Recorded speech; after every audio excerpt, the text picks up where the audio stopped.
Akala ko hindi ka na darating eh. Kanina pa ako naghihintay sa'yo, mahal. Pasensya ka na. Ang tagal kasing magbayad ni Mang Pilo eh. Ayos lang. Ang mahal ka naman, nandito ka na. Gusto mo bang magmiranda muna tayo bago ka umuwi sa inyo? Sige. Gutom na nga ako eh. Anong gusto mong kainin? Kung ano ang o-orderin mo, yun na rin sa akin. Bagong luto ang pansit ni Aling Petra. Yun na lang ang kainin natin. Sige. Mukha ngang masarap. Aling Petra, 2 order nga po ng pansit at 2 soft drinks. Pakidala lang po dito sa mesa namin. Dito tayo maupo para kita natin ang labas. Baka wala ka ng pera dyan Ako na lang ang magbabayad ng kakainin natin. Ano? Hindi ako papayag, no? Ako lalaki, kaya tama lang na ako manlibre sa'yo. Ikaw na lang kasi lagi ang nanlilibre sa akin eh. Walang kaso yun. Basta para sa mahal ko. Sus! Binobola mo naman ako eh. Totoo naman eh. Hindi ko kayang mabuhay nang wala ka sa tabi ko. Gusto na nga kitang ipakilala sa mga magulang ko eh. Ha? Wag na muna siguro. Bakit naman? Ano kasi, baka hindi nila ako magustuhan. Nasisiguro ko na magugustuhan kanila. Kaya hindi mo kailangang matakot. Wag na muna nating pag-usapan yan. May dala nga pala ako rito. Inumin mo muna habang wala pa ang order nating pansit.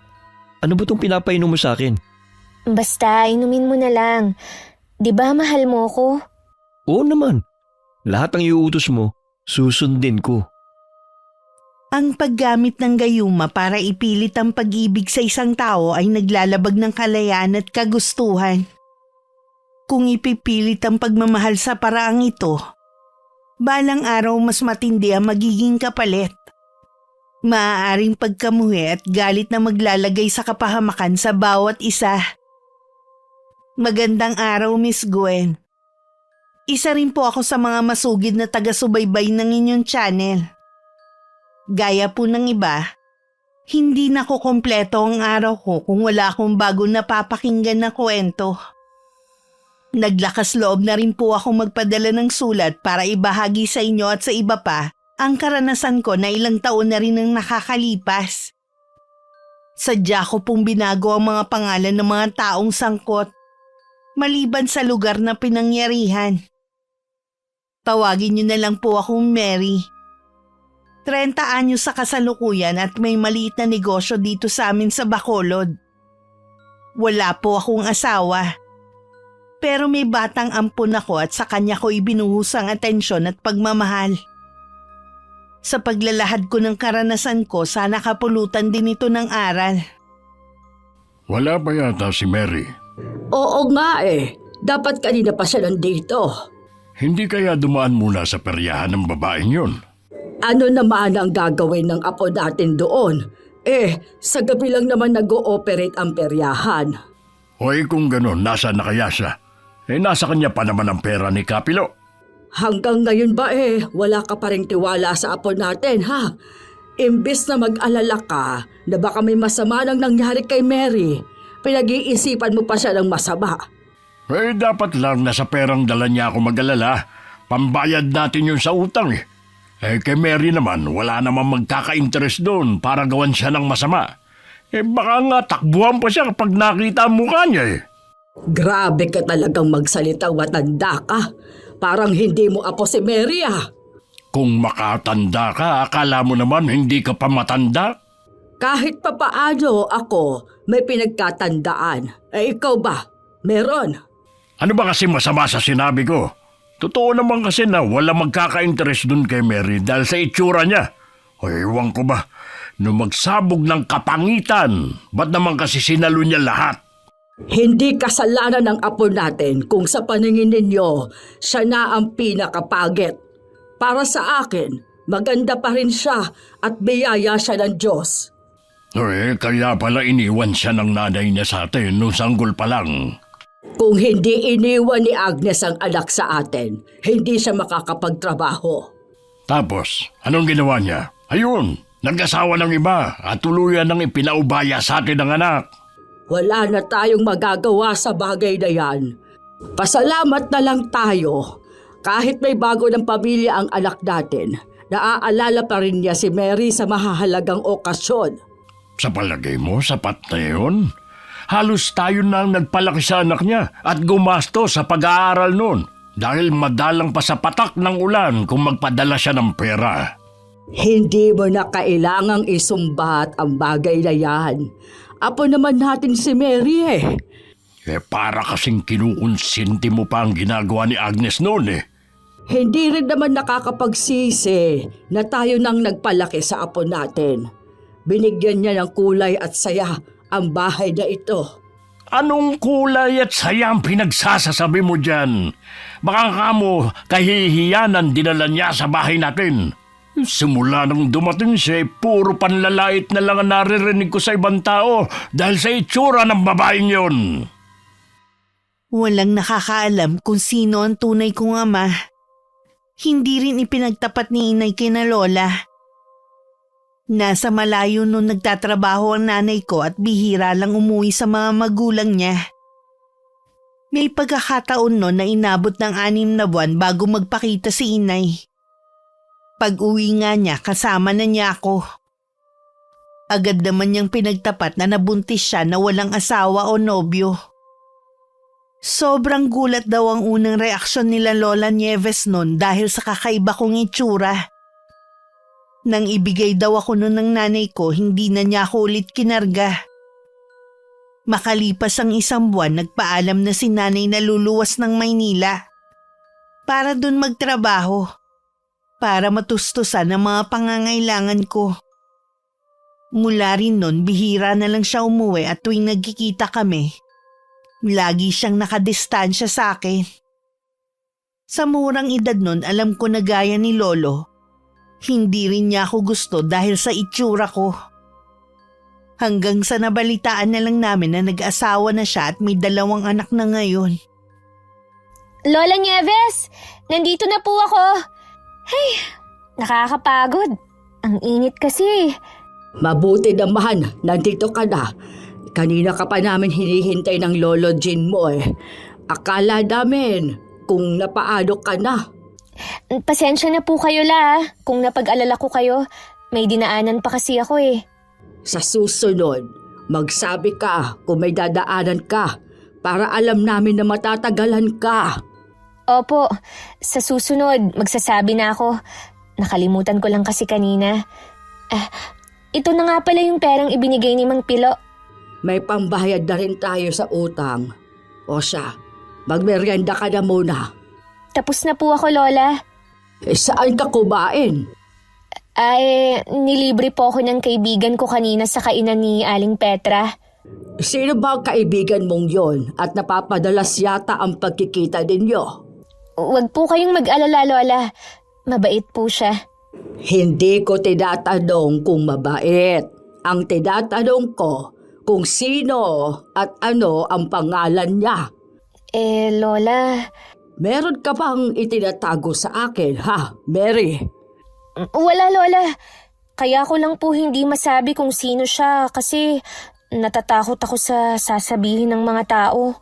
Di ba ang sabi ko sa'yo, huwag mong pakinggan ang sasabihin ng ibang tao. Wala lang silang magawa. Oo nga po.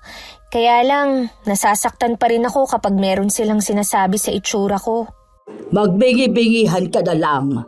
Sana nga po, totoong bingi na lang ako. Ay, kung tutuusin, hindi ka naman talaga pangit, gaya ng sinasabi nila. Kailangan mo lang siguro ng mga pampaganda. Yung huli kasi nating binili hindi hiyang sa'yo. Ayoko na pong subukan ng mga pampahid, Lola. Baka lalo lang dumami itong mga tigyawat ko sa mukha Bawasan mo na rin kasi ang pagpupuyat mo para hindi na dumami yan. Ilang gabi na nga po akong laging maagang natutulog Tsaka panay rin po ang inom ko ng tubig. Darating din ang araw at maglalaho din yung mga tagyawat mo. Ganyan din naman kasi ako nung dalaga pa ako Kung meron lang po sana akong pera, ipapaayos ko ang mga ngipin ko. Maliban kasi sa patong-patong, sungki pa. Ay, ang hirap talagang maging mahirap. Ay, tama na nga yung pagsisentimiento mo.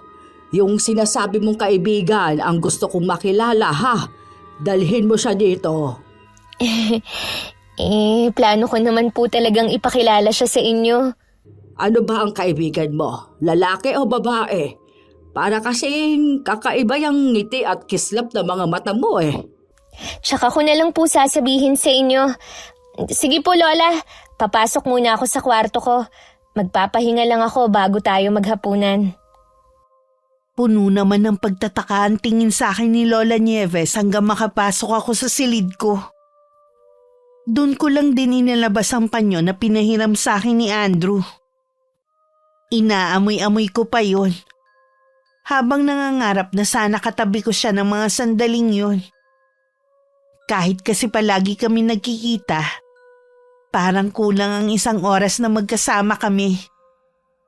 Gusto ko kasi na habang buhay na kami magsama. Pero sabi ng matanda, hindi pa yun ang tamang panahon. Samantala, hindi pa rin maalis kay Lola Nieves ang pagdududa sa tinutukoy kong kaibigan. Kaya bago ako umalis, ipinaalala pa niya ang tungkol sa kanya. Tumango naman ako at saka lumakad na papunta sa trabaho. Isa akong kasambahay sa isang may kayang pamilya sa amin. Hindi ako stay-in gaya ng mga kasama ko dahil paglilinis naman ang gawain ko. Habang sila nakatoka sa pagluluto at pag-aalaga ng mga bata. Tama ba yung narinig ko? May kaibigan si Mary? Oo, hindi ko nga lang alam kung lalaki o babae ang kaibigan niya. Napansin ko kasi na madalas silang nagkikita, kaya ang sabi ko, papuntahin dito para makilala naman natin. Duda ako sa sinasabi ng apo natin. Baka mamaya sa isip lang niya na may kaibigan siya. Wala naman masama kung magkaroon ng kaibigan ng apo natin Mabait naman si Mary. Oo nga, pero sino naman na magtsatsaga na makipagkaibigan sa kanya, Aber? Sa itsura pa lang niya matatakot at mandidirin Basta ako, naniniwala sa apo natin. Bala ka. Ikaw lang naman ang nauuto ng apo natin Ikaw talaga, numero 1 kontrabida sa apo natin. Imbes na maging masaya ka dahil sa kauna-unahang pagkakataon, may naging kaibigan si Mary, pinagdududahan mo pa. Kahit nga kasi ako nandidiri sa kanya, di lalo na ang ibang tao. Kitang-kita nga sa reaksyon mo tuwing nandito si Mary. Kaya hindi na ako nagtataka kung malayo ang loob niya sa'yo. Ay, wala naman akong pakialam kung malayo man ang loob sa akin ng babaeng yun. Noon ba, hindi ko naman talaga siya tanggap na apo. Ay hanggang ngayon hindi pa rin sinasabi ni Agnes kung sino ang tatay niya. Hindi kaya maligno ang ama ni Mary? May sira ka na nga yata sa ulo. Kung ano-ano na lang kasing lumalabas dyan sa bibig mo.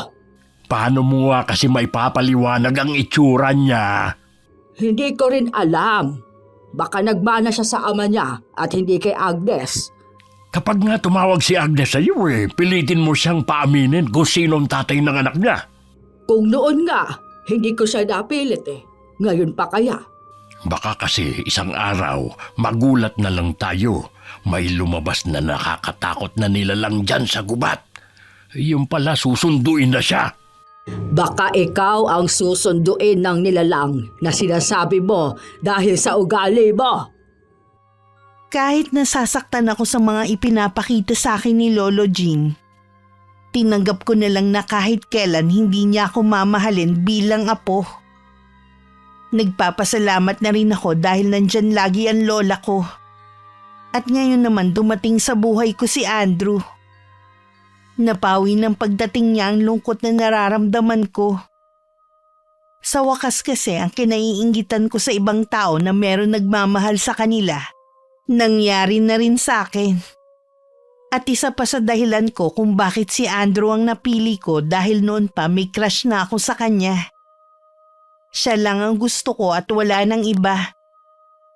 Nang araw na yon magkikita ulit kami ni Andrew. Sa kainan lang ni Aling Petra ako naghintay sa kanya. Sigurado naman kasi na dun niya ako yayayain kumain. Naupo lang ako sa sulok habang naghihintay sa kanya. Sa may entrance lang nakatutok ang mga mata ko. Ramdam ko kasi ang mga kakaibang titig sa akin ng mga nandun. At kahit ang may-ari ng kainan na yun. Si Andrew ba ang hinihintay mo, iha? Opo, Aling Petra. Wag mo sanang mamasamain ang pagtatanong ko, ha? Magkaano-ano ba kayo ni Andrew? Magkasintahan po kami. Ha? Sigurado ka ba sa sinasabi mo? Opo, kung hindi po kayo naniniwala, siya na lang po ang tanungin nyo. Baka naman ikaw lang ang may sabi niyan. Hindi ka ba nananalamin sa inyo? Alam ko po ang ibig nyong sabihin. Hindi ko kailangan pang magpaliwanag sa inyo. Sa gwapo kasi ni Andrew, imposible na magkagusto siya sa'yo. Oh, hayan na po pala si Andrew. Siya na lang ang tanungin nyo. Pasensya na mahal kung ngayon lang ako ha. May tinapos pa kasi akong trabaho.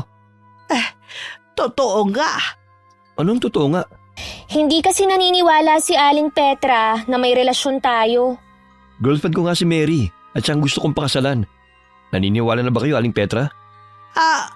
Oo. Naniniwala na ako. Sige, maiwan ko na kayo, ha? Ayos ka lang ba? Oo naman. Anong gusto mong kainin? Busog pa kasi ako eh. Kung gusto mo, ikaw na lang ang kumain. Hindi pa naman ako nagugutom. Magkwentuhan muna tayo. Ano naman ang pagkukwentuhan natin? Di tungkol sa ating dalawa. Yung mga plano natin. Bago yan, inumin mo muna tong dala ko. Oo ba? Teka lang pala. Paglabas na lang natin mo ito inumin. Nakatingin kasi sa atin si Aling Petra eh. Bawal ba niyang makita na iniinom ko yan? Baka kasi kung ano ang isipin niya. Alam mo naman ng ibang tao, ang bilis nilang manghusga. Lalo na sa akin. Kita mo nga kanina, hindi siya naniniwala na may relasyon tayo kung hindi mo pa sinabi. Huwag mo na lang siyang pansinin. Ang mahalaga naman, nagmamahalan tayo eh. Minsan kasi, hindi ko maiwasan na maapektuhan sa mga naririnig kong sinasabi nila. Ang mabuti pa, sa iba na lang tayo kumain. Sahod ko ngayon. Kaya pwede kahit saan mo gusto. Nagsasawa na rin kasi ako dito eh. Sige, sa iba na lang tayo kumain. Baka kasi kung dito, pareho nating hindi malunok ang pagkain. Sa iba na nga lang kami kumain. Habang naglalakad palabas sa kainang yun, nakita ko pa ang pag-iling ni Aling Petra. Bakas din sa mukha nito ang hindi pagkapaniwala, maging ang ibang nandun. Dahil nalibang ako nakasama si Andrew. Pagkatapos namin kumain, namasyal pa kami. Hindi ko na malayan na malapit na palang dumilim. Gusto pa sana niya akong ihatid pero tumanggi ako. Ipinara na lang niya ako ng tricycle. Kahit ang driver na kilala ang binata, bumakas din ang matinding pagkabigla na makita kami magkasama. Pagdating sa bahay, nag-aalala naman na sinalubong ako ni Lola Nieves. Saan ka ba nang galing, Apo? Bakit ngayon ka lang? Sorry po Lola, hindi ko po namalayan ng oras. Masyado po akong nalibang. May akala namin kinuha ka na ng maligno eh. Manahimik ka nga dyan, Jean! Kasama mo na naman ba ang kaibigan mo? Opo Lola, kumain po kami sa labas at namasyal. Ikaw nga, Mary, tigil-tigilan mo na yung pagsisinungaling mo tungkol sa sinasabi mong kaibigan. Nagsasabi naman po ako ng totoo, Lolo. Sino na naman ang makikipagkaibigan sa'yo? Sige nga. Huwag mo nang pansinin ang lolo Jean mo. Naniniwala naman ako na may kaibigan ka. Ay nako, kinunsinti pa talaga ang kasinungalingan. Gusto nga niyang makaharap kayo eh. Kaya lang po pinipigilan ko siya. Ano ka mo? Ikaw pa ang pumipigil sa kaibigan mo na pumunta rito. Papuntahin mo siya dito para makilala namin. Sige po Lola, kapag nagkita ulit kami, sasabihin ko sa kanya na payag na akong pumunta siya rito sa atin. Sabihan mo lang ako para makapaghanda ako. Opo Lola. O siya, magpahinga ka na muna sa silid mo. Ito nga po pala yung pasalubong. Siya ang bumili niyan para sa inyo. Salamat Apo. Nag-abala pa siya. Maiwan ko po muna kayo. Sige, magpauto ka dyan sa babae niyan. May pasapasalubong pa. Siya lang naman ang bumili niyan. Pwede ba, Jean? Kung wala kang magandang sasabihin, itik ko mo na lang yung bibig mo. Baka hindi ako makapagpigil eh. Tahiid ko yang habang natutulog ka sa gabi. Hindi kita maintindihan kung bakit inaayunan mo pa siya. Paano kung nasisiraan na pala siya ng bait? Baka sa sobrang desperada gumagawa na lang ng kwento na may kaibigan siya. Hindi ka ba talaga titigil, ha? Hindi ako titigil hanggat hindi kayo natatauhang maglola. Sige, dito ka sa labas ng bahay matulog. Ha? Ano ka mo? Hindi ka na ba siguro bigay para hindi maintindihan ang sinabi ko? Dito ka sa labas at bahala kang papaki ng mga lamok. Nyebes naman! Akala mo yata nagbibiro ako. Pampihira naman, para kang bata Sana, ikaw na lang ang kunin ng maligno dyan para mabawasan na lang isa sa nagpapasama ng loob ng apo ko. Hindi naman lingid sa akin ang laging pag-aaway nila lolo at lola dahil sa akin. Kahit hindi ko maramdaman ang pagmamahal ni Lolo Jean, mahal ko pa rin siya. Lumabas ulit ako sa silid ko nang marinig ko ang malakas na sigaw ni Lolo sa labas ng bahay. Lola, papasukin niyo na po si Lolo. Kawawa naman po siya oh. Malamig at malamok po sa labas. Sumusobra na kasi ang lolo mo eh. Hindi na po kayo nasanay sa kanya. Papapasukin ko naman siya pero mamaya na. Gusto ko lang siyang turuan ng leksyon. Sorry po la. Dahil sa akin, napapadalas ang pagtatalo niyo. Wala ka namang kasalanan eh. Sige na po Lola. Papasukin niyo na si Lolo. Ay, sige na nga. Sana dumating ang araw na bumait na sa iyo ang lolo mo. Mangyayari po yan. Huwag kayong mawalan ng pag-asa. Nanginginig sa lamig si Lolo Jean nang pinapasok ni Lola. Dumiretso na rin siya sa silid nila na hindi man lang sumusulyap sa akin.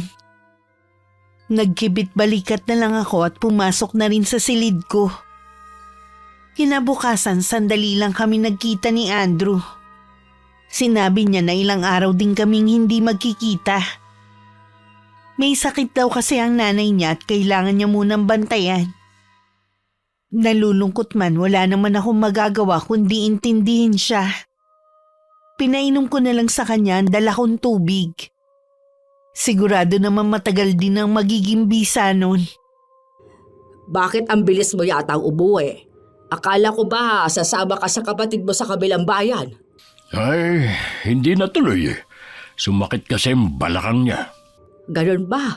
Tulungan mo na lang nga ako na ipasok itong mga panggatong para kasing uulan eh. Hoy!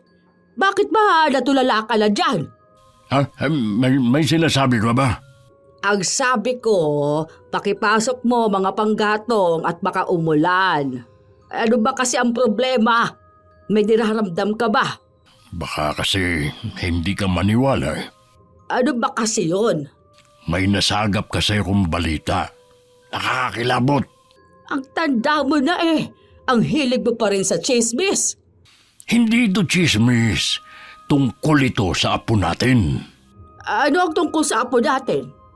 May nangyari ba sa kanya? Huminahong ka. Wala naman nangyari sa kanya. Ano nga ang tungkol sa kanya? May boyfriend na si Mary. Baka yung sinasabi niyang kaibigan na laging kasama, yun ang lalaki. Hindi ka maniniwala kung sino. Sino yung lalaki? Kilala mo ba?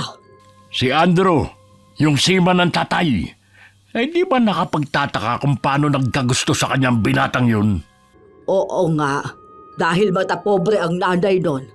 Pero paano ka naman nakakasiguro? Sa kainan ni Petra sila madalas kumain at siniguro niya mismo na may relasyon ng dalawa. Bakit naman sa dami ng lalaki, kay Andrew pa siya nagkagusto? Baliktad yata. Sa dami ng babae dito sa atin, sa apo pa natin nagkagusto si Andrew. Ano ba nakita niya kay Mary? Hindi kaya Pinaglalaruan lang ni Andrew ang apo natin. Ano naman ang mapapala niya kung gagawin niya yon? Ay kahit ako bayaran ng malaking halaga, hindi ako papatol sa isang pangit. Kailangan ko makausap si Mary. Siya lang ang makapagbibigay linaw sa lahat. Dahil wala naman kaming usapan ni Andrew, maaga akong nakauwi ng bahay. Pagpasok pa lang, bumungad na sa akin ng kakaibang titig ni na Lolo Jean at Lola Nieves. Tahimik naman ako nagmano sa kanila. Ramdam kong meron silang gustong sabihin, kaya naupo ako sa tapat nila. May problema po ba? Meron nga, at ikaw ang sangkot. Ako po? Anong nagawa ko? Meron kasing kumakalat na balita tungkol sa iyo at kay Andrew. Totoo bang may relasyon kayo? Boyfriend mo nga ba ang binatang yon? Opo la, totoo po ang balita. Inay ko po, ay totoo nga may kababalaghan. Paano nangyari yon? Ang ibig kong sabihin, niligawan ka ba niya? Matagal na ba kayo? Opo, nanligaw po siya sa akin. May 3 buwan na po kaming magkarelasyon. Ay, ano bang ginawa mo at napaibig mo si Andrew sa'yo? Wala po akong ginawa, Lolo. Basta na lang siyang lumapit sa akin at nanligaw. O naniwala ka naman agad? Palibasa kasi, ngayon lang may nagkagusto sa'yo. Baka naman, pereperahan ka lang niya, apo. Hindi po, Lola. Mula nung naging kami, ni piso, wala akong ginagastos sa kanya. Lagi pong siya ang nanlilibre. Sige, ganito na lang. Papuntahin mo siya dito sa bahay. Gusto namin siyang makaharap ng lolo mo. Balak naman po niya talagang pumunta rito eh. Yun nga lang, may sakit ang nanay niya. Basta, kapag ayos na ang nanay niya, papuntahin mo siya dito, ha? Opo, Lola. Hindi kasi namin maiwasang mag-alala. Kilala kasi ang pamilya nila dito dahil sa barko nagtatrabaho ang tatay niya. Kilala naman sa pagiging matapobre ang nanay at nag-iisa niyang kapatid. Sabi naman po ni Andrew, siya ang pakikisamahan ko at hindi ang pamilya niya. At saka po, nangako siya na hindi ako pababayaan. Madali lang naman kasing sabihin yan. Pero kapag nandun ka na sa sitwasyon na yon, doon mo palang malalaman kung gaano kahirap.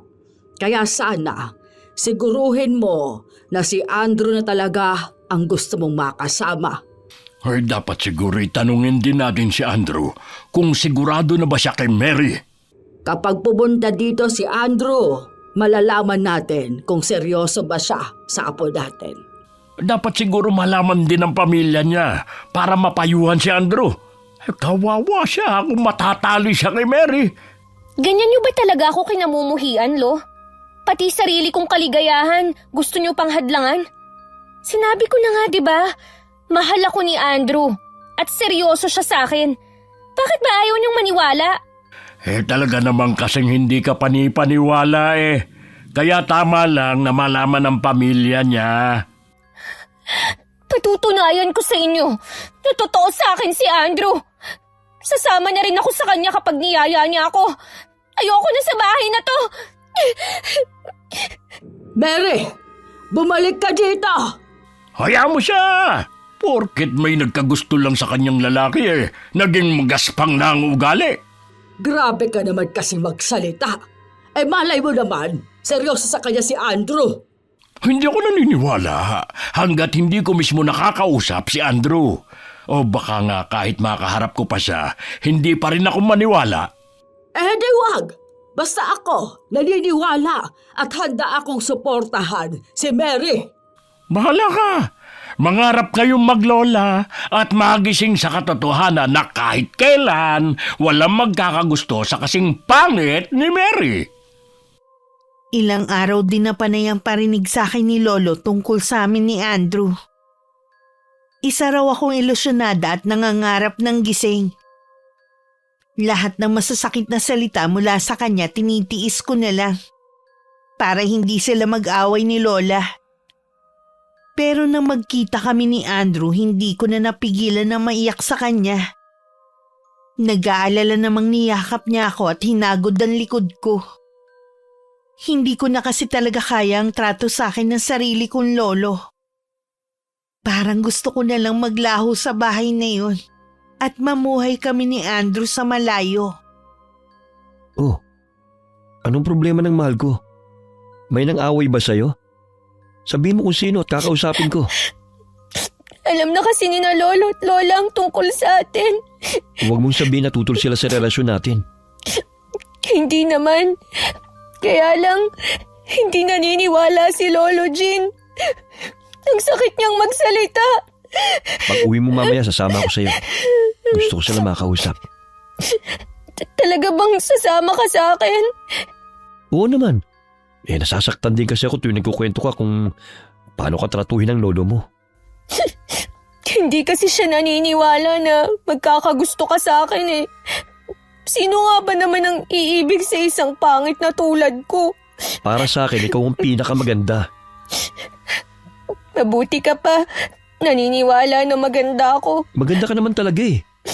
Kaya nagtataka ako kung bakit lagi mong sinasabi na pangit ka. Kasi yun ang totoo. Mula ngayon, ayoko lang maririnig na sinasabi mong salitang pangit. Sige, hindi ko na sasabihin yun. Mabuti pang umuwi na tayo sa inyo. Sigurado ka na ba na ngayon mo na sila gustong makaharap? Magaling na ba ang inay mo? Oo, napagod lang siguro siya. Tsaka, ayoko na kasing patagalin pa ang pakikipagkita sa lolo't lola mo. Ilang sandali lang pumara na kami ng tricycle. Habang daan ang bilis ng tibok ng puso ko at namamawis na rin ang kamay ko na hawak niya. Panay naman ang pisil niya doon at ngumingiti kada lilingon ako sa kanya. Makalipas nga ang ilang minuto, huminto na sa tapat ng bahay namin ng sinasakyan namin. Nakita ko pa ang pagdungaw ni Lolo Jean sa may bintana. Huminga muna ako ng malalim bago niyaya si Andrew na pumasok sa loob ng bahay namin. Larawan ng hindi pagkapaniwala sina Lolo at Lola. Ilang sandali pa nga silang natulala. Ako lang ang bumasag sa namamayaning katahimikan sa amin. Nandito na po si Andrew gaya ng pangako ko na ihaharap ko siya sa inyo. Magandang araw po sa inyo. Hoy, Andrew. Totoo nga ba na may relasyon kayo ni Mary? Opo. Kaya nga po ako nandito para sabihin kung gaano ko kamahal ang apo nyo. At handa ko siyang pakasalan sa kahit saang simbahan. Wah, totoo nga yata ang himala. Bakit naman po kayo nagugulat? Wala po ba kayong bilib sa apo nyo na merong magmamahal sa kanya? Nakakagulat lang. Alam ba ng mga magulang mo na kayo ni Mary? Alam po nila na may girlfriend ako. Pero hindi ko pa po na ipapakilala sa kanila si Mary. Iho. Gusto lang kasi naming makasiguro na seryoso ka sa apo namin. Ikaw pa lang kasi ang ipinakilala niya sa amin eh. Mahal na mahal ko po ang apo nyo. Nangangako po ako sa harap nyo na habang buhay ko siyang mamahalin at aalagaan. Oh, sige. Nakikita ko naman na nagsasabi ka ng totoo. Sabi ko naman po sa inyo, Lola eh. Pasensya ka na, Iha, kung pinagdudahan namin ang relasyon ninyo. Hanggang ngayon, hindi pa rin ako makapaniwala. May pag-ibig talaga na hindi inaasahan na darating sa buhay ng isang tao. Ang mahalaga, masaya na ang apo natin. Ay, mabuti na rin na nalinawan na kami ng asawa ko. Ay, may kumakalat na kasing balita sa inyo eh. Alam ko po na hindi maganda ang mga naririnig nyo sa ibang tao. Pero wala po akong pakialam sa kanila. Si Mary lang ang mahalaga sa akin. Sa nakikita ko eh, ikaw pa ang patay na patay kay Mary. Mahal ko lang po ang apo nyo. At hindi ko kayang mabuhay na hindi ko siya kasama. Uy, sige, ikaw na ang bahala kay Mary. Ipagtanggol mo siya sa mga taong mamimintas sa itsura niya. Kahit hindi nyo po sabihin, gagawin ko po yan. Sana sa lalong madaling panahon din, mapakilala mo na siya sa pamilya niyo. Oo naman po. Hinihintay ko lang kung kailan pwede si Mary. Alam ko po kasi naabala rin siya sa trabaho niya. Ang swerte mo, Mary. Bukod sa gwapo na may kaya pa sa buhay itong si Andrew. Kapag nakasal kayo, hindi mo na kailangan pumasok na kasambahay. Hindi naman po yung estado ni Andrew ang nagustuhan ko sa kanya. Kasama na rin yun kapag nagpakasal na kayo. Ang swerte mo kumpara sa ibang dalaga rito. Sigurado na marami ang iiyak. Oras na makumpirma ng lahat na totoong may relasyon nga kayo. Tipid ng ngiti lang ang isinukli ko kay Lolo Jean na biglang nagbago ang pakikipag-usap sa akin. Siya din ang nag-alok ng merienda kay Andrew pero magalang itong tumanggi. Napansin kong hindi na ulit nagsalita si Lola Nieves. Matiim din ang titig niya sa amin ng boyfriend ko. Para bang binabasa niya ako. Hindi ko matagalan ng titig niya kaya panaiwas ko. Ilang sandali lang nagpaalam nang aalis si Andrew. Baka daw kasi hinahanap na siya ng nanay niya. Sa hapunan tahimik pa rin si Lola Nieves. Si Lolo lang ang panayang salita at puro papuri pa kay Andrew. May palagay akong simula na yun ang pagbabago ng pakikitungo sa akin ni Lolo Jean. Ilang araw ko nang napapansin na ang lalim ng iniisip mo. May problema ka ba? O baka naman may dinaramdam ka? Wala naman. Dapat nga maging masaya ka dahil sa magandang kapalaran na nangyari sa apo natin. Hindi ko alam, Jean. Pero parang may mali sa dalawang yon. Oo nga, mali talaga ang magkagusto si Andrew sa apo natin. Pero wala na tayong magagawa. Alangan namang hadlangan pa natin sila. Ang iniisip ko, ang nanay ni Andrew. Kilala naman natin ang babaeng yon. Baka isa sa mga araw na ito, basta na lang siyang susugod dito sa bahay. Huwag kang mag-alala. Ako ang bahala sa kanya. Hindi pwedeng gawin niyang asal niya dito sa mismong pamamahay natin. Aba, nakakapanibago ka naman. Mukhang nagbago ka na ha. Ayoko lang kasi na merong sisiga-siga sa bakuran natin kung sakali. Sana noon ka pa nagbago. Ikaw sana ang unang nagtanggol sa apo natin.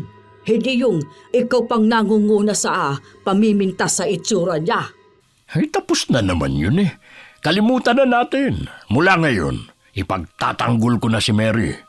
Nagbago ka ba? Dahil iniisip mo kapag nagkatuluyan ng dalawa makikinabang ka rin? Grabe ka talagang mag-isip sa akin ng masama. Masisisi mo ba ako, ha? Mula nang magkaisip si Mary, wala ka ng amor sa kanya. Tapos bigla kang babait ngayon. Kahit magkatuluyan pa silang dalawa, ako nang nagsasabi sa'yo, wala tayong hihingi na kahit ano sa pamilya ni Andrew. Alam mo, Nieves, kahit wala ka pang hingin kay Mary, hindi pa rin tayo matitiis ng apo mo, lalo na ikaw. Wag na nga lang muna natin pag-usapan yan. Ano ba kasing gumugulo sa isip mo? Hindi ko rin kasi kayang ipaliwalag sa'yo ngayon.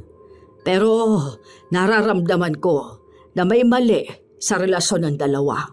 Baka naman kasi natatakot ka na mawala sa atin si Mary. Naniniwala ka kasi na siyang mag-aalaga sa atin kapag hindi na natin kayang kumilos. Hindi yun ang pinag-aalala ko. Nararamdaman ko na may mali kay Andrew. Parang wala siya sa sarili. Wala naman ako nakita na kakaiba sa kanya nung kaharap niya tayo eh. Ikaw lang ang nag-iisip ng kung ano-ano dyan. Nakalimutan mo na ba ang nakaraan ko, Jean? Kaya ako nasasabi na may kakaiba kay Andrew. Ay, oo nga pala.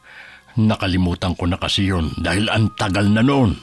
Wala akong hangad kundi ang kabutihan ng apo natin. Ayokong dumating ang oras na balikan kong dati kong gawain. Mas madalas na kami magkita ni Andrew ngayong alam na nila Lolo at Lola ang tungkol sa amin. Si Lolo Jean lang ang laging nangangamusta sa relasyon namin. Pero si Lola Nieves madalas na tahimik lang. Hindi ko tuloy maiwasang magtaka. Pero ayoko namang magtanong. May palagay kasi ko na hindi siya sang-ayon sa relasyon namin ni Andrew.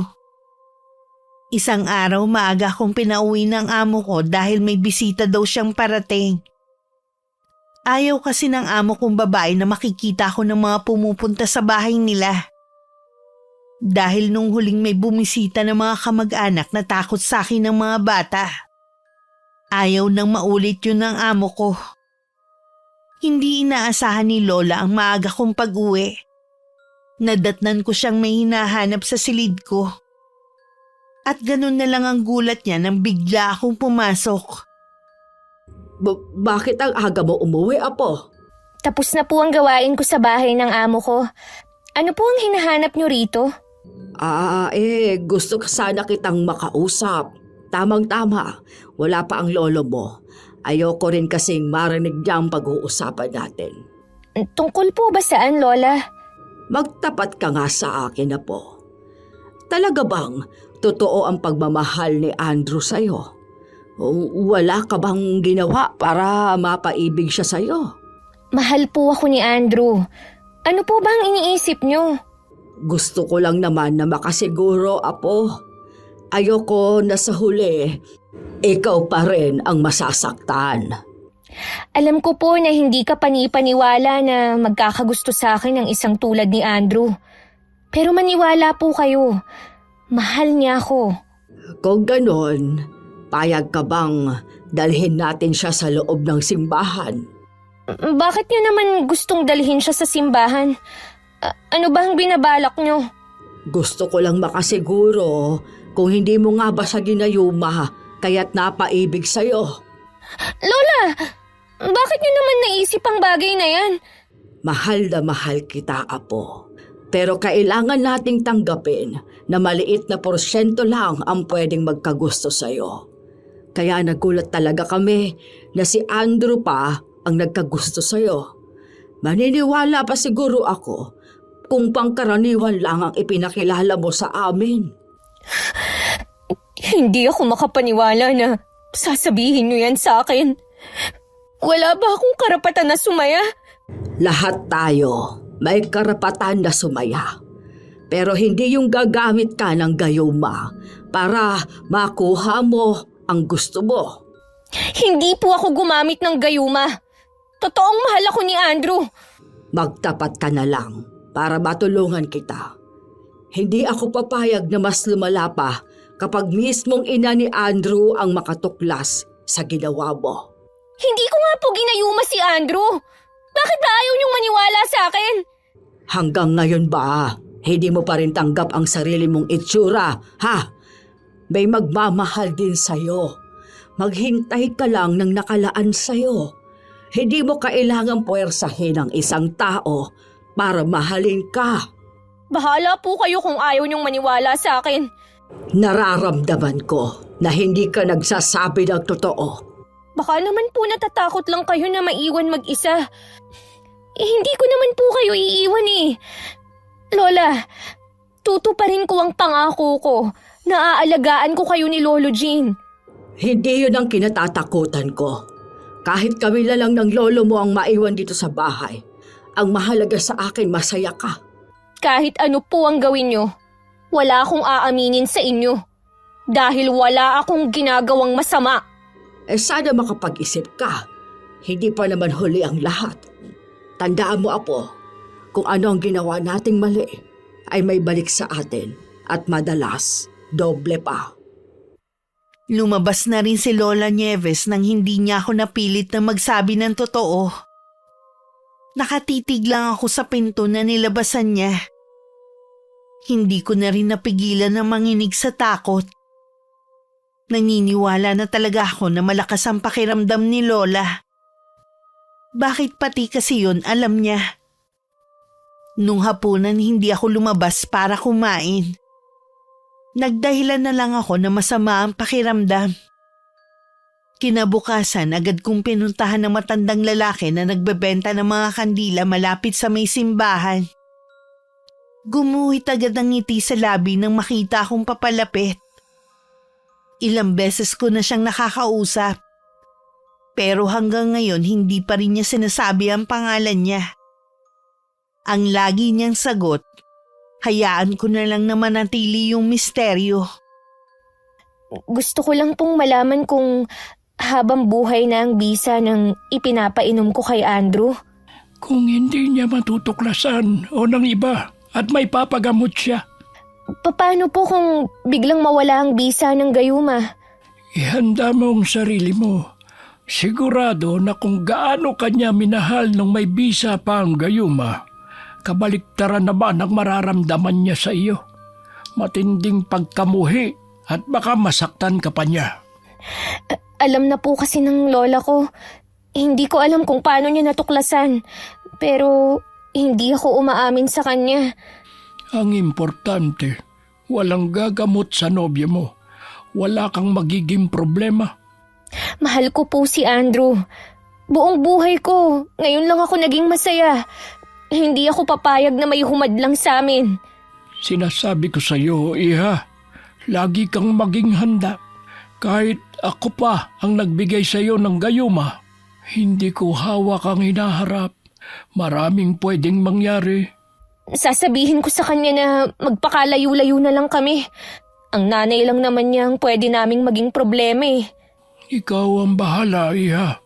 Basta, bayad na ako sa pagtulong mo sa akin dati. Bago ko umuwi ng araw na yun, nagkita muna kami ni Andrew. Napansin kong tahimik siya at walang sigla sa pagsagot sa akin. Alam ko agad na may problema siya. Nakaramdam naman ako ng takot sa sinabi niyang alam na ng nanay niya ang tungkol sa amin. Nabalitaan daw nito sa ibang tao. At inamin niya na hindi gusto ng ina ang relasyon namin.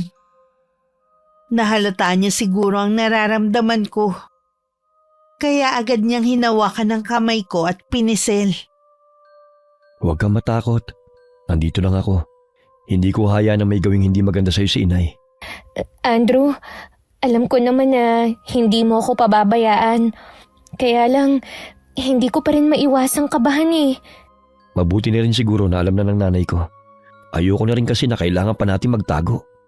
Paano kung hindi talaga ako matanggap ng nanay mo? Sinong pipiliin mo? Ikaw ang pipiliin ko at hindi sila. Salamat, Andrew. Yun lang naman ang gusto kong marinig sa'yo eh. Kakausapin ko pa rin si inay. Baka lumambot din ang puso niya sa'yo at matanggap ka niya. Sa tingin ko, malabo yung sinasabi mo. Maliban sa agwat ng buhay natin, ako pa yung babae na hindi maipagmamalaki ng nanay mo. Bakit ba lagi mo lang minamalit ang sarili mo?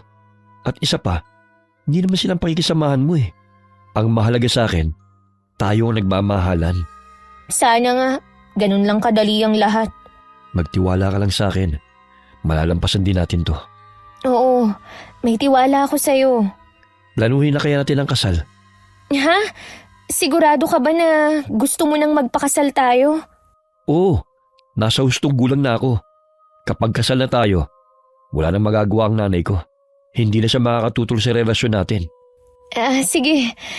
Pero kailangan mong hingin ng personal ang kamay ko kay na lolo at lola.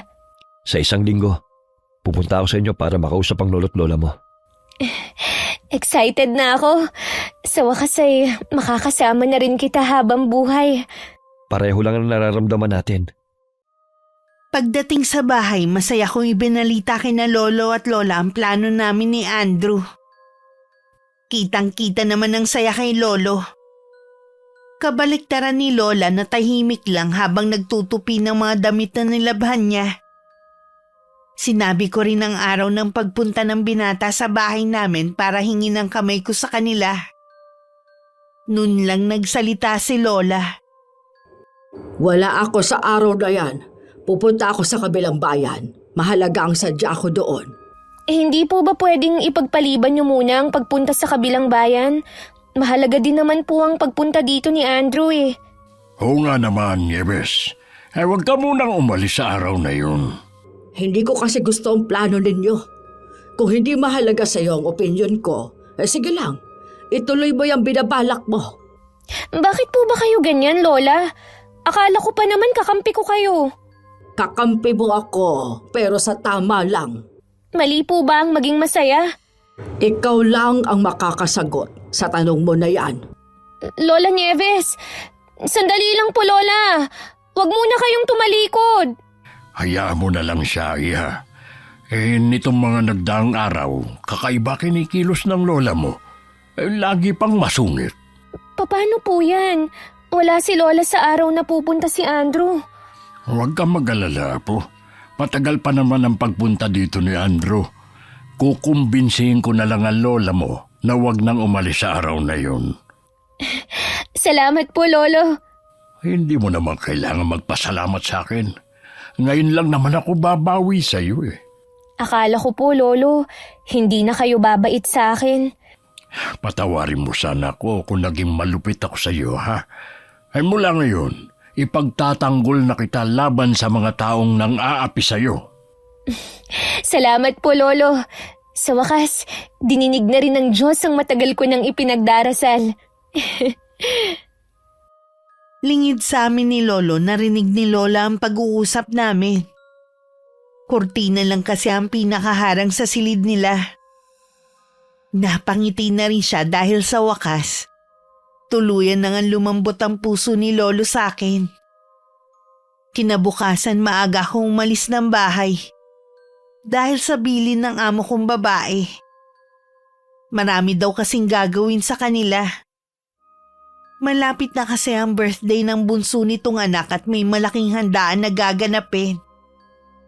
Baka naman pwedeng hindi mo itapat sa araw ng pagpunta dito ni Andrew ang pag-alis mo. Kaya nga sa araw na yon ako aalis.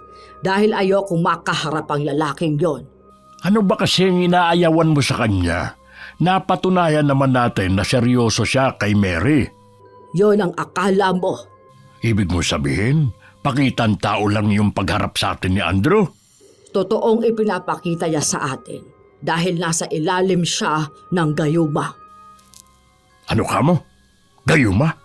Oo, pero itinatanggi ni Mary na ginayuma nga niya si Andrew, kaya napaibig yun sa kanya.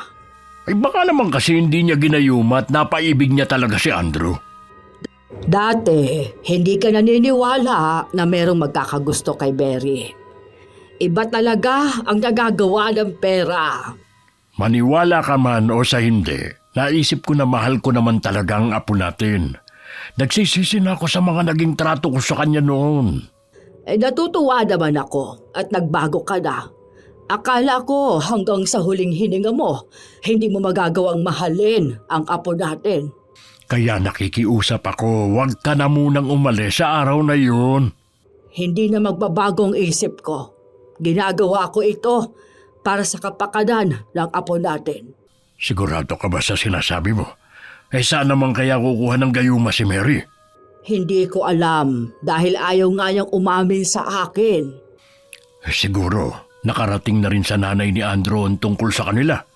Sa dami ba naman ng matatabil dito sa atin kaya din siguro nagmamadali ang dalawang yun. Malamang nga na yun ang dahilan. Lalo tuloy akong nag-aalala. Naawa tuloy ako sa apo natin. Baka kung anong gawin sa kanya ni Evelyn. Hindi ba sabi mo, ikaw ang bahala sa babaeng yun? Oo nga pala. Sana lang, nandito ako sa bahay kapag sumugod siya. Nalungkot ako nang sabihin sa akin ni Lolo na hindi niya napapayag si Lola na ipagpaliban na muna ang pag-alis sa araw ng pagpunta ni Andrew. Ayoko naman pumunta siya na wala si Lola. Malamang hindi ko na muna papuntahin ang binata sa amin. Day off ko ng araw na yun.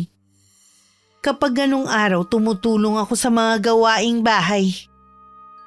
Kasalukuyan ako nagwawali sa bakuran namin nang biglang dumating si Aling Evelyn, ang nanay ni Andrew. Sa unang tingin makikitang galit ang babae. Ikaw na pangit ka? Ang kapal na mukha mo para akitin ang anak ko!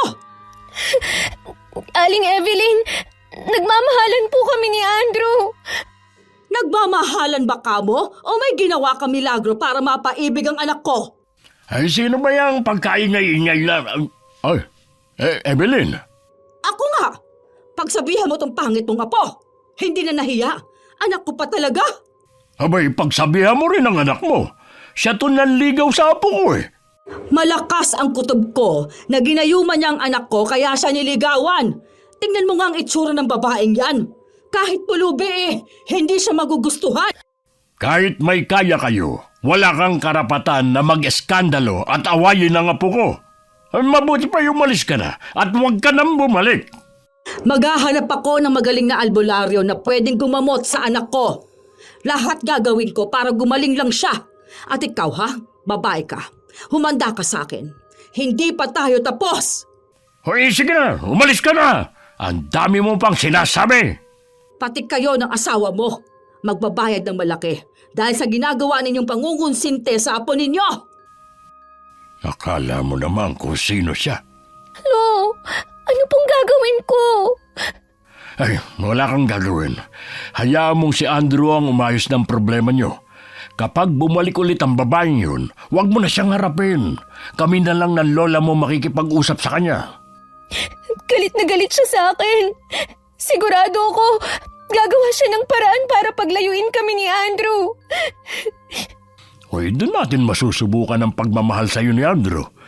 Hanggang saan kanya kayang ipaglaban sa nanay niya. Natatakot po ko, Lo. Hoy, natural lang ang nararamdaman mo. Kahit sino naman matatakot sa maladragon na si Evelyn. Totoo nga ang sinasabi nila. Matindi po siya magalit. Huwag mo nang isipin na nangyari. Pumasok ka na lang sa loob ng bahay. Ako na ang bahalang magtuloy ng ginagawa mo. Nagalit din si Lola nang malaman niya ang pagsugod ni Aling Evelyn. Pinakalma naman siya ni Lolo. Tahimik naman ako sa isang tabi habang nakikinig sa pinag-uusapan nila. Sari-sari na rin kasi ang naiisip ko ng mga oras na yun. Nag-aalala rin ako kay Andrew at sa relasyon namin. Hoy, huwag mo nang pagalitan ang apo natin dahil wala naman siyang kasalanan. Si Evelyn ang sumugod dito eh. Kilala ko ang babaeng yon. Hindi niya titigilan si Mary. Subukan lang niya na bumalik dito ulit. Nagtitimpil lang ako sa kanya kanina. Ayaw na makausapin ang anak bago siya sumugod dito. Paano nga niya makakausap ang anak kung hindi yun nakikinig sa kanya? Dahil na naman ba sa gayuma? Oras na makahanap siya na magaling na magbabaklas sa gayoma, mawawala na ang bisa nun. Bakit ba kasi pinagpipilitan mo na ginayuman ng apo natin si Andrew? Dahil yun naman talaga ang totoo. Gusto kong makausap si Andrew. Sa tingin mo kaya, makakausap mo pa siya ngayong alam na ni Evelyn? Ibig bang sabihin, hindi na matutuloy ang kasal ng dalawa? Hindi na. Kaya ikaw, Mary, huwag ka nang aasa sa lalaking yon. Huwag mo munang pangunahan. May tiwala pa rin ako kay Andrew. Bahala ka kung gusto mo pa rin umasa. Kinabukasan habang papunta ako sa bahay ng amo ko, napansin kong kakaiba ang tingin sa akin ng mga tao. May nagbubulungan pa nga sabay tatawa habang nakatingin sa akin. Dati pa sanay na ako sa kanila. Pero ngayon nakakaramdam ako ng pagkailang dahil alam kong iba ang dahilan ng pinag-uusapan nila. Binilisan ko na lang ang paglalakad at hindi na sila pinansin. Pagdating sa bahay ng amo ko, nadatnan kong nasa labas ng gate ang kasamahan kong kasambahay na si Ate Vicky. Malungkot siya at hindi makatingin sa akin ng diretso. Pasensya ka na, Mary, ha? Pinabibigay ni Ma'am Shelo ang huling sahod mo. Ha? Tanggal na ako sa trabaho? Bakit naman? Galing kasi dito kahapon si Aling Evelyn. Baka pinatanggal ka niya. Nakikiusap naman ako sa iyo, Ate Vicky. Baka pwedeng kausapin ko ang amo natin. Pasensya na talaga. Mahigpit kasi ang bilin ni Ma'am eh. Hindi ka na pwedeng pumasok. Kaya dito lang ako sa labas naghintay sa'yo. Ano kaya ang kasinungalingang sinabi ni Aling Evelyn sa amo natin? Sabi ni Edna, narinig daw niya na ginayuma mo ang anak ni Aling Evelyn para magkagusto sa'yo. Bakit naman kailangan niyang idamay ang trabaho ko? hindi ko alam. Pero alam mo naman na maraming mata pobre sa mga may kaya. Nahusgahan na agad ako ng amo natin. Sige Ate Vicky, salamat ah. Uuwi na lang ako sa bahay. Mag-iingat ka ha. Pasensya na kung wala akong may tulong sa'yo. Tumango lang ako at saka naglakad palayo habang tumutulo ang luha. Sobrang bigat ng nasa dibdib ko. Alam ko ring mahihirapan ako na makahanap ulit ng trabaho dahil sa itsura ko. Kahit kasi kasambahay lang ako, masaya ako sa trabaho dahil mababait naman ang mga kasama ko. Kahit istrikto ang mga amo namin. Pagdating sa bahay, nakita akong umiiyak ni Lola. Agad siyang lumapit sa akin. Bago pa siya makapagtanong, yumakap na ako ng mahigpit at umiyak. Ano nangyari? May umaway ba sa'yo sa labas?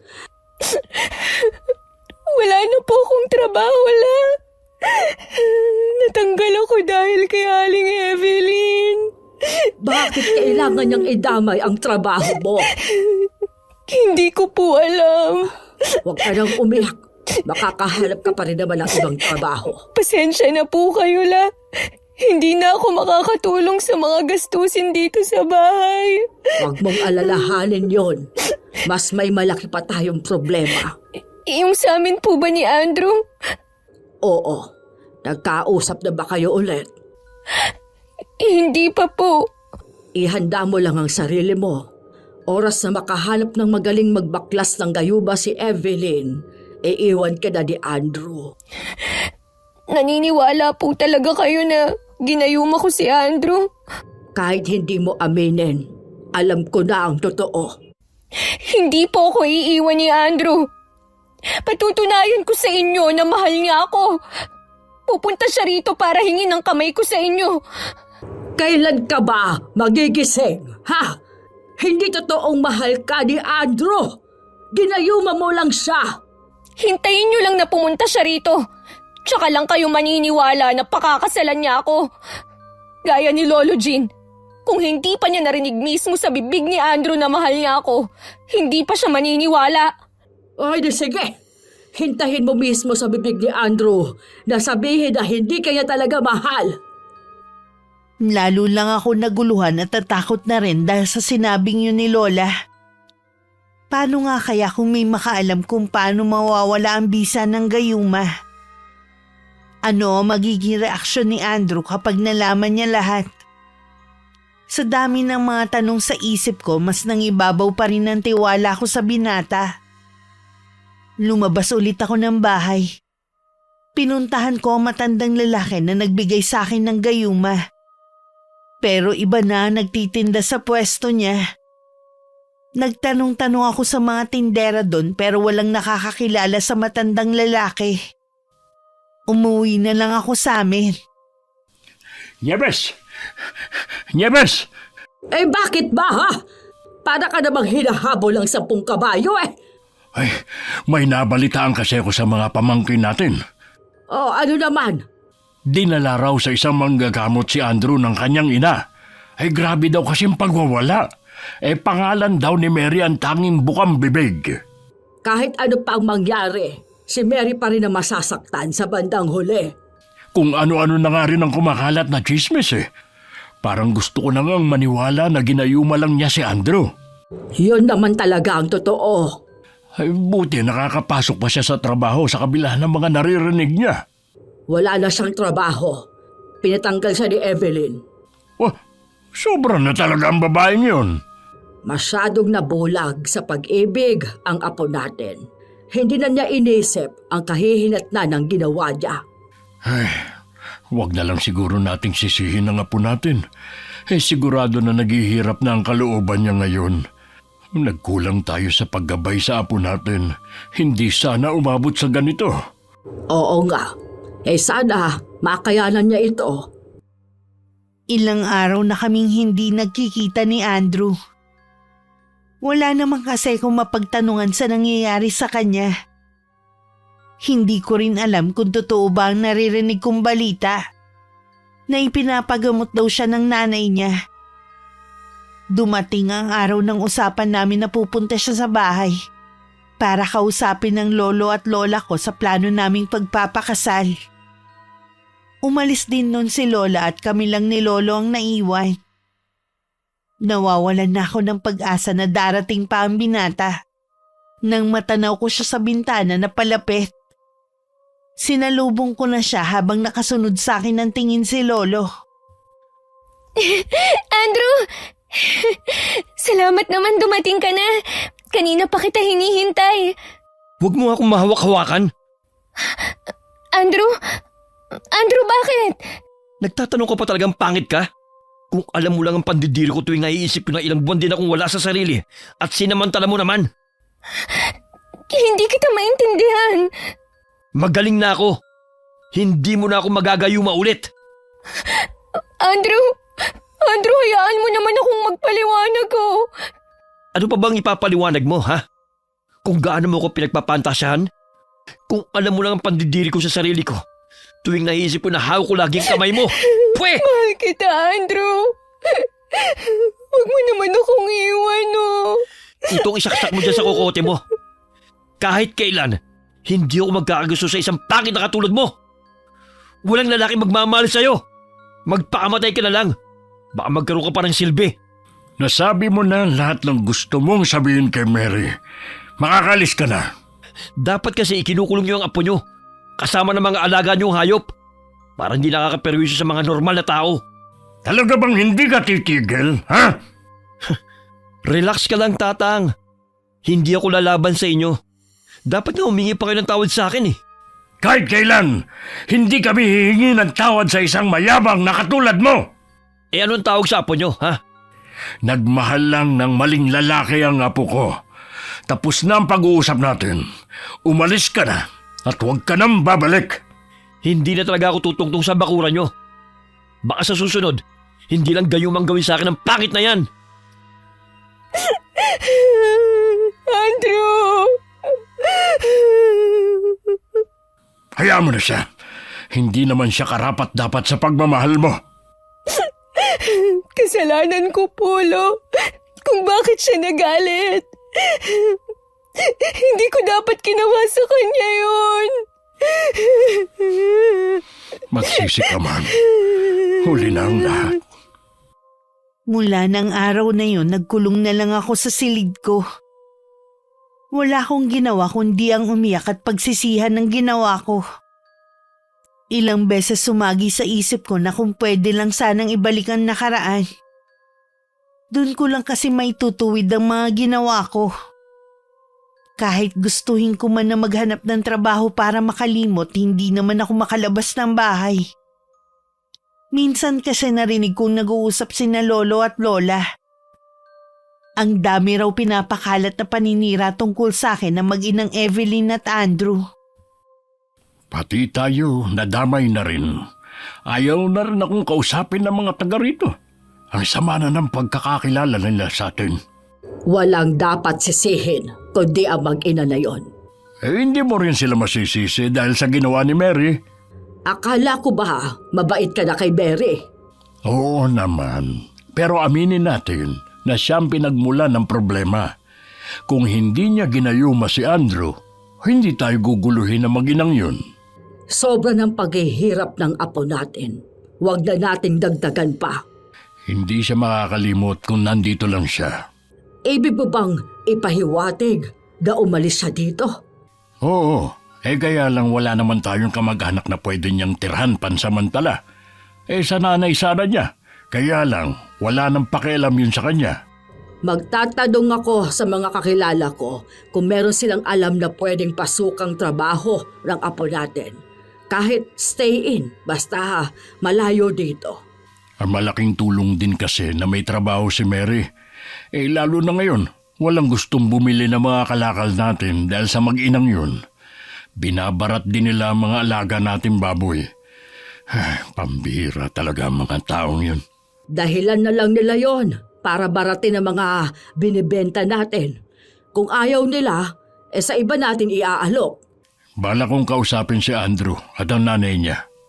Para ano pa? Napapagod na rin kasi ako eh.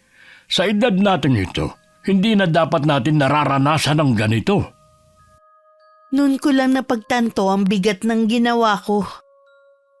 Hindi lang ako ang naapektuhan kundi pati sina lolo at lola.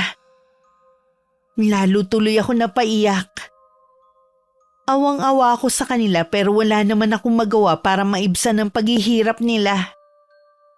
Tapos ako nandito lang sa loob ng silid ko. Nagmumukmuk. Samantalang sila pinoproblema kung saan kukuha ng pang-araw-araw na panggastos namin. Buong magdamag ako nag-isip. Kailangan kong lakasan ang loob ko at alisin ang hiya. Kasalanan ko naman lahat. Kaya tama lang sa akin kung pagtawanan ako ng mga tao. Buo na ang pasya ko na maghanap na ng trabaho. Hindi ko lang akalain na sa paglabas ko ng bahay, magkukurus agad ang landas namin ni Andrew. Aba! Lumabas din ang pinakamagandang babae sa balat ng lupa. Hindi ako naghahanap ng away. Eh bakit ka lumabas sa lungga mo? Hindi ka ba ikinulong ng lolo't lola mo sa kulungan ng mga alaga nyo? Eh baka hindi nila alam na nakawala ka. Andrew, alam ko na malaki ang kasalanan ko sa'yo. Patawarin mo sana ako. Sa tingin mo ganun lang kadali yun? Kung alam mo lang na gabi-gabi akong binabangungot tuwing naalala ko mga sandaling magkasama tayo.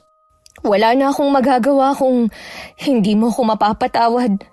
Hindi talaga. Pati ang lolo at lola mo mga konsentidor, hindi ko rin mapapatawad. Kung ako sa'yo, umalis na lang kayo sa lugar na ito. Hindi mo pag-aari ang lugar na to para paalisin kami.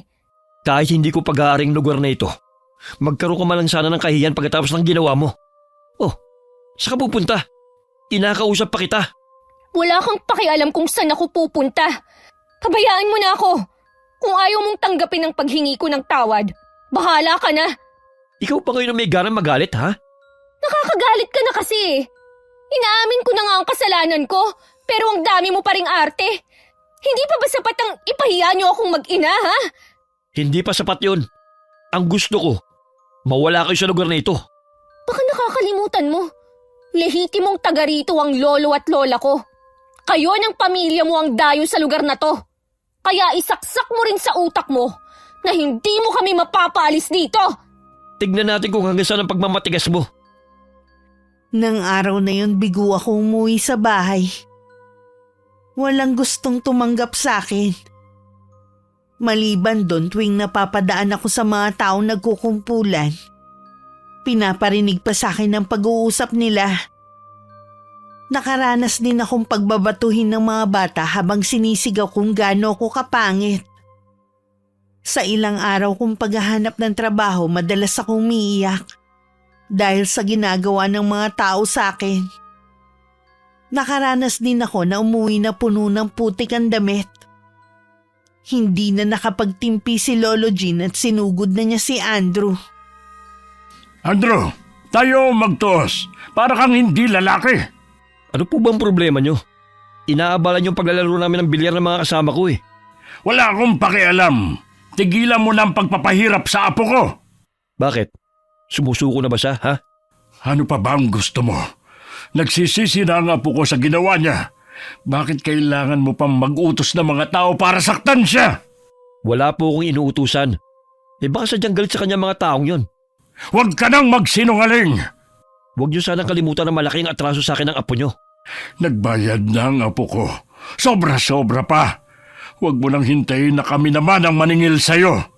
Huwawa, kayo pa talagang may ganang bantaan ako? Hindi yun basta pagbabanta lang. Subukan mo lang ako. Umalis na kayo. Abala na kayo eh. May gusto pa sanang sabihin si Lolo pero tumalikod na si Andrew at tinuloy na ang paglalaro kasama ng mga kaibigan. Walang nagawa si Lolo kundi ang umuwi na lang. Pero hindi pa man siya nakakapasok sa loob ng bahay nang humahangos na lumapit sa kanya ang kapitbahay namin. Para ibalita na isinugod ako ni Lola sa ospital. Nagmamadali na pumunta sa ospital si Lolo na pinagdalhan sa akin. At nakita niya si Lola sa hallway. Namumugto ang mga mata sa pag-iyak. May hawak siyang notebook sa kamay at pinabasa niya ang nilalaman nun. Diyos ko, ang apo natin. Sobrang bigat na ng dinadala niya.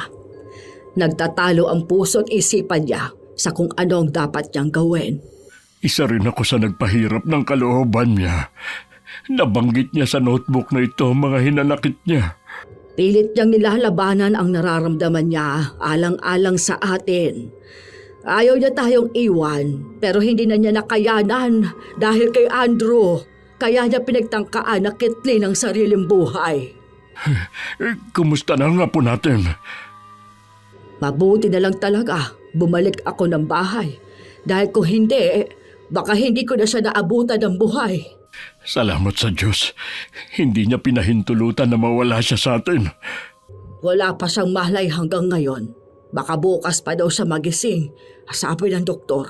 Magpahinga ka na muna. Ako na ang bahala sa apo natin. Malinaw ang lahat ng isinulat niya sa notebook na ito.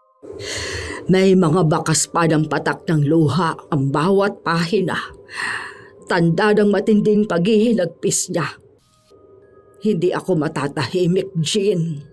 Kailangan kong mabigyan ng hustisya ang nangyari sa apo natin. Masama ang gumanti, Nieves. Baka ikaw naman ang karmahin. Wala akong pakialam. Sa iyo, ayos lang ang nangyari kay Mary pero hindi sa akin. Ayoko lang kasi na mas lalong maging komplikado ang lahat. Kung balak mong kulamin si Andrew para makaganti, sa tingin mo hindi makakagawa ng paraan ang nanay niya? Sisiguruhin ko na matinding sumpa ang igagawad ko sa kanya. Muntik nang mawala sa atin si Mary. Dapat sa kanya. Mawala dito sa mundo. Maghunos dili ka, Nieves. Baka pagsisihan mo ang gagawin mo. Wala akong pagsisisihan. Basta sa kapakanan ng apo natin.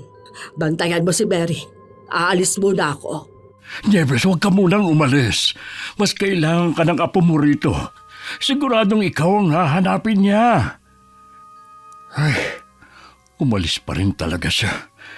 Ni hindi man lang pinakinggan ang sinasabi ko. Sana magbago ang isip niya. Natatakot ako sa pwede mangyari kay Andrew.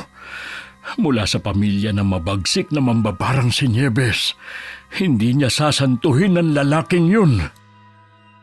Nagising ako na puro puti ang nakikita ko. Hindi ako pamilyar sa kinaroroonan ko kaya nakaramdam ako ng takot. Tinangka akong bumangon pero may mga kamay na pumigil sa akin. Paglingon ko ang nag-aalalang mukha ni Lolo ang nakita ko. Buhay pa ako kung ganun. Hindi mo pa oras. Huwag mo na ulit gagawin na tangkain na magpakamatay, ha? Ayaw namin na mawala ka. Hindi kakayanin ng lola mo. Sorry po, Lo. Meron kasing bumubulong sa akin eh. Hindi raw siya titigil hanggat hindi niya ako nakukuha. Huwag kang makikinig sa kanya. Lagi mong iisipin kami ng lola mo. Patawarin niyo po ako kung nag-alala kayo sa akin. Si Lola Nieves po. Umalis siya kanina. Pupuntahan niya si Andrew. Nabasa namin ang notebook mo. Mali na nakinig ako kay Andrew. Akala ko kasi tama ang gagawin ko. Mula ngayon, sa amin na lang ng lola mo ikaw makikinig, ha? Kung hindi mo man makuha ang pagmamahal na gusto mo sa ibang tao, nandito kami na tunay na nagmamahal sa iyo. Opo, Lo. Alam ko na po ngayon. Gusto ko na pong makalabas para makapagsimula muli. Hintayin lang natin ang sasabihin ng doktor kung kailan ka makakalabas. Kumalat na rin ang balita sa lugar namin ang ginawa kong pagtatangka sa sarili kong buhay. Nakarating na rin yun kay Andrew. Hindi man lang siya kinakitaan ng pagsisisi kahit alam niyang siya ang dahilan. Sa di kalayuan, lihim lang nagmamasid si Lola Nieves.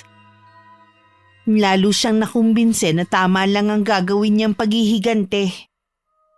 Walang kamalay-malay ang dati kong boyfriend sa mapait niyang sasapitin. Malalim na ang gabi na makauwi si Andrew galing sa bilyaran. Bad trip siya ng mga oras na yon dahil malaki ang natalo sa kanya. Sa kalagitnaan ng paglalakad niya, naramdaman niya na parang merong sumusunod sa kanya. Tumigil siya sandali at lumingon sa pinanggalingan pero wala naman siyang nakitang tao.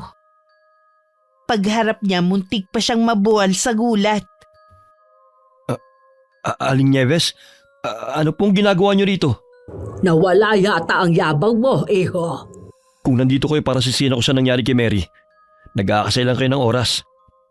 Sayang nga lang, hindi pa siya natuluyan. Ganyan ka ba pinalaki ng mga magulang mo?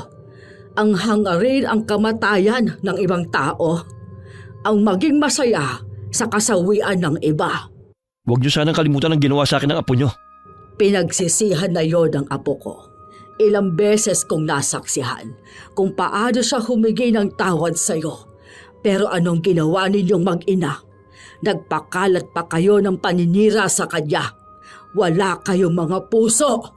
Yun naman pala eh. Bakit pa kayo nakikipag-usap sa akin ngayon? Para sabihin na magpaalam ka na sa mga mahal mo sa buhay dahil ilang oras na lang ang nalalabi sa iyo. Baliw na yata kayo eh. Kung ako sa inyo, umuwi na lang kayo. Pakikamusta na lang ako kay Mary. Sige lang, tumawa ka lang. Tignan ko lang kung magawa mo pang magsaya bukas. Hanggang makauwi ng bahay, iniisip pa rin ni Andrew ang mga sinabi ni Lola. Hindi rin siya makatulog ng gabing yun. Pabaling-baling lang siya sa higaan. Dahil sa mag-uumaga na siya nakatulog, tanghali na siyang nagising. Hindi na rin siya nag-almusal, dumiretso na siya sa bilyaran. Naabutan na niya doon ng mga kaibigan. Ilang sandali lang natigilan ng lahat.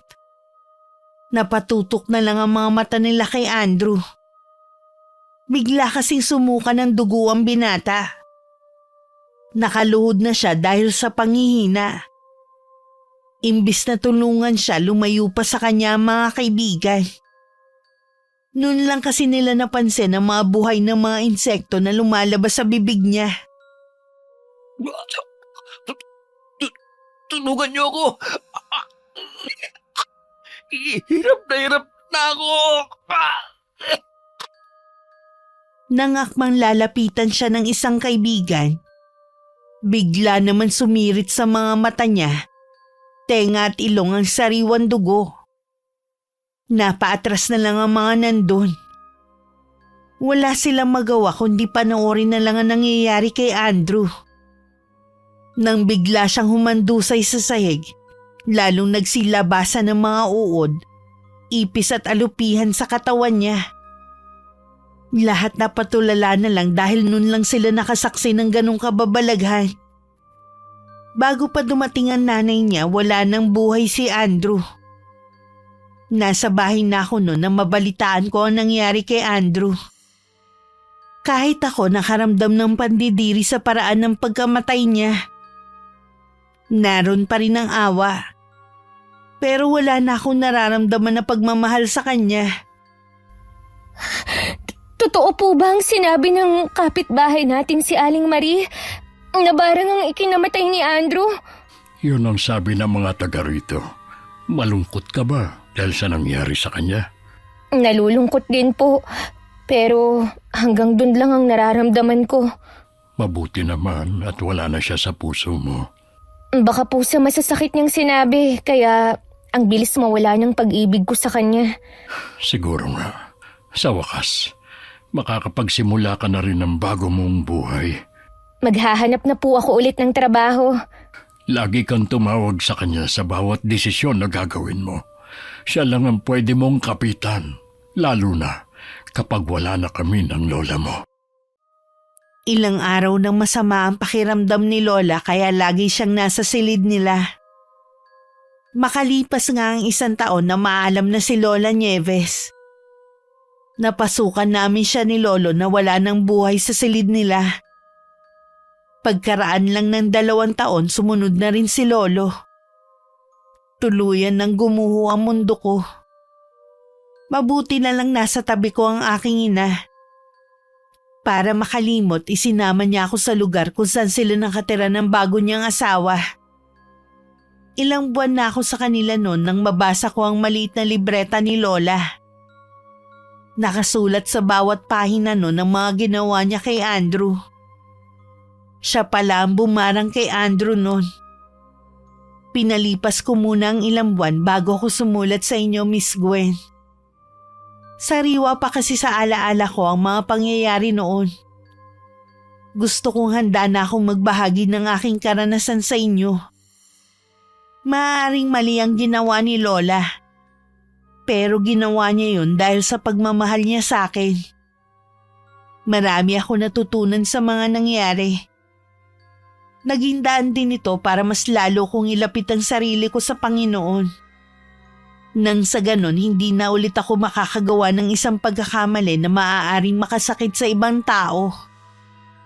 Walang buti ang paghihigante. Pero minsan nabubulag tayo sa matinding galit. Mabisa pa rin ang paglapit sa kanya para maliwanagan ang puso't isipan. Sana nakapagbigay ng aral ang aking kwento at inspirasyon sa mga katulad ko ang kalagayan. Wakas.